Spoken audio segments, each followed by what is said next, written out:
Friends, मुक्ताल Joshi या व्हिडिओमध्ये आपण आरोग्य सेवेत 50% जी भरती रखडलेली आहे, न्यायप्रविष्ट झालेली आहे, मध्ये निवड झालेले जे आरोग्य सेवक आहेत त्यांना नियुक्ती कधी देणार या संदर्भात एका आमदारांनी सध्याचे जे ग्रामविकास मंत्री आहेत जयकुमार गोरे यांना पत्र पाठवलेलं आहे। तर ती सर्व माहिती आपण या व्हिडिओमध्ये पाहूयात आणि शासनाने खरोखर विचार करावा की विद्यार्थी 2019 पासून म्हणजे रखडलेले आहेत आणि अजूनही ही भरती पूर्ण होत नसेल तर खूप दुर्दैवी अशी गोष्ट आहे। निश्चितच शासनाने याचा विचार करावा आणि काहीतरी सोटशेमोटशे लावावा आणि काहीतरी निर्णय घ्यावा। तर नेमकं काय आहे त्या बातमीमध्ये ती सर्व माहिती आपण या व्हिडिओमध्ये पाहूयात। व्हिडिओ शेवटपर्यंत पहा। या व्हिडिओला सर्वांनी लाईक करा, शेअर करा आणि विठ्ठल जोशी हा आपलं यूट्यूब चॅनल सबस्क्राईब करा।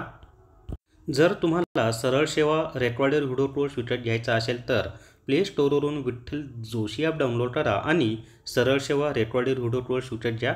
सर्व स्पर्धा परीक्षांची तयारी या एकाच कोर्समधून तुमची होऊन जाईल। याच्यामध्ये अंकगणित, बुद्धिमत्ता चाचणी, मराठी व्याकरण, इंग्लिश ग्रामर 4 विषयांचे रेकॉर्डेड व्हिडिओ कोर्स दिलेले आहेत, प्लस ई बुक दिलेले आहेत। याच्यामध्ये तुम्हाला टेस्ट सिरीज मिळणार आहेत, म्हणजे एकाच कोर्समधून सर्व परीक्षांची तयारी तुमची होऊन जाईल। तर या ठिकाणी पहा, 5 महिन्यांपासून आरोग्य सेवक नियुक्तीच्या प्रतीक्षेत। त्याच्यामध्ये काय म्हटलेलं आहे तर जिल्हा परिषद भरती 2023 अंतर्गत केलेली भरती रखडल्यामुळे आरोग्य सेवकांचे आर्थिक मानसिक खच्चीकरण झाले आहे। 5 महिन्यात 5 तारखा पडूनही अद्याप सुनावणी न झाल्याने सुमारे 2484 आरोग्य सेवक नियुक्तीच्या प्रतीक्षेत घरी बसून आहेत। या प्रकाराला संबंधित ग्रामविकास विभागाचे दुर्लक्ष कारणीभूत आहे। जिल्हा परिषद भरती 2023 अंतर्गत भरती केलेल्या राज्यातील आरोग्य सेवक 50% पदाची नियुक्ती रखडली आहे। या पदाच्या परीक्षेच्या निकालाला मलेरिया विभागात काम करणाऱ्या 127 अनुभवी उमेदवारांनी गुणवत्तेच्या आधारावर नियुक्ती करण्यासाठी छत्रपती संभाजीनगर येथील उच्च न्यायालयाच्या खंडपीठास 6 सप्टेंबर 2024 रोजी आव्हान दिले। मुळातच ग्रामविकास विभागाने 15 ऑक्टोबर 2023 रोजी काढलेल्या सूचनापत्रानुसार नियुक्ती आवश्यक असताना याचिका दाखल झाल्याने ही प्रक्रिया रखडली। या प्रकरणी 5 तारखा मिळाल्या आहेत, परंतु एकही सुनावणी झाली नाही। ग्रामविकासने न्यायालयात सरकारी वकिलांच्या माध्यमातून भक्कमपणे बाजू मांडून प्रकरण तत्काळ निकाली काढावे अशी मागणी होत आहे। निवड झालेले उमेदवार गरीब शेतकरी कुटुंबातील असून त्यांचे आर्थिक मानसिक खच्चीकरण सुरू आहे। पुढे शपथपत्र देण्यास विलंब। दरम्यान या संदर्भात सप्टेंबरमध्ये या नियुक्तीला आव्हान देणारी याचिका दाखल झाली। त्यानंतर ग्रामविकास विभागाला न्यायालयाने शपथपत्र देण्यास सांगितले होते, परंतु 2 सुनावणी दरम्यान त्यांनी दुर्लक्ष केले, वकीलही दिला नाही। निवड झालेल्या उमेदवारांनी संबंधित खात्याकडे पाठपुरावा केल्यानंतर 6 जानेवारी 2025 रोजी त्यांनी न्यायालयात शपथपत्र सादर केले।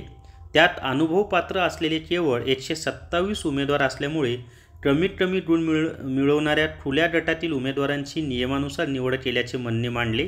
9 आणि 24 जानेवारीला सुनावणी झाली नाही।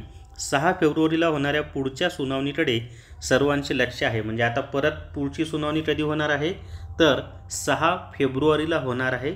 24 जानेवारीला सुद्धा सुनावणी झाली नाही, ती पुढे ढकलली आणि 6 फेब्रुवारीला आता सुनावणी होणार आहे। अजून एक माहिती आहे तीही आपण पाहूयात। पुढे पहा, आरोग्य सेवक पदभरतीतील उमेदवारांना नियुक्ती द्या। आता कोणी म्हटले असं तर हे यवतमाळची बातमी आहे। पहा, जिल्हा परिषद आरोग्य विभागाची भरती होऊन बराच कालावधी लोटला आहे, परंतु अद्यापही आरोग्य सेवक 50% मधील उमेदवारांना नियुक्ती देण्यात आली नाही। त्यामुळे उमेदवारांमध्ये तीव्र नाराजी पसरली आहे। ही अपभीती उमेदवारांनी आमदार बाळासाहेब मांडगुळकर यांच्यासमोर कथन केली होती। शेवटी आमदार मांडगुळकर यांनी ग्रामविकास मंत्री जयकुमार गोरे यांना पत्र पाठवून तातडीने नियुक्ती द्यावी अशी मागणी केली। बहुप्रतीक्षेनंतर जिल्हा परिषदेतील विविध सवलतीतील रिक्त पदाची भरती घेण्यात आली। IBPS कंपनीच्या माध्यमातून घेण्यात आलेल्या परीक्षेचा निकाल लागला असून जवळपास सर्व सवलतीतील उमेदवारांच्या नियुक्त्यासुद्धा करण्यात आल्या आहेत। असे असले तरी पेसा क्षेत्रातील जागांसाठी पात्र ठरलेल्या उमेदवारांना नियुक्ती ऑर्डर देण्यात आलीच नव्हती। न्यायालयात प्रकरण पोहोचल्याने उमेदवारांचा चांगलाच हिरमोड झाला होता. शेवटी न्यायालयाने पात्र उमेदवारांना नियुक्ती द्यावे असे आदेश दिले होते.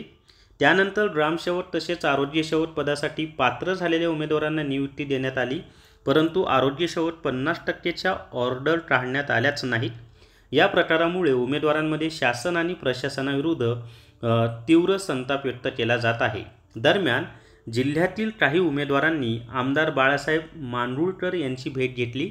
रखडलेल्या नियुक्तीबाबत माहिती देत ऑर्डर काढण्याच्या अनुषंगाने पाठपुरावा करावा असे आवाहन केले. या चर्चेनंतर आमदार मांडुळकर यांनी थेट ग्रामविकास मंत्री जयकुमार गोरे यांना पत्र लिहून रखडलेल्या नियुक्त्या त्वरित कराव्यात आणि उमेदवारांना न्याय द्यावा अशी मागणी केली.